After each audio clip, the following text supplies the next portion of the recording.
ಓಂ ಶ್ರೀ ಗುರು ಬಸವಲಿಂಗಾಯ ನಮಃ. ಬಹುಶಃವಾಗಿ ಎಲ್ಲ ಗಿಡಗಳಲ್ಲಿ, ಎಲ್ಲ ಹೂಗಳಲ್ಲಿ 5 ದಳಗಳಿರುವುದನ್ನು ನಾವು ಸಾಮಾನ್ಯವಾಗಿ ನೋಡುತ್ತೇವೆ.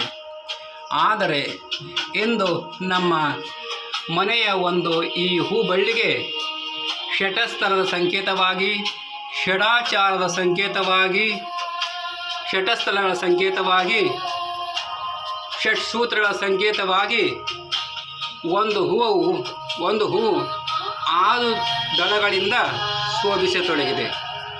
ಇದು ಒಂದು ವಿಶೇಷವೆಂದು ನಮಗೆ ಅನಿಸುತ್ತದೆ. ಈ ಷಟಸ್ಥಲ ಸಂಕೇತವಾದ 6 ದಳಗಳುಳ್ಳ ಈ ಪುಷ್ಪವು ಎಂದು ಗುರು ಬಸವಣ್ಣನವರ ಶಿರವನ್ನು ಅಲಂಕರಿಸಿದೆ. ಶರಣು ಶರಣಾರ್ಥಿಗಳು.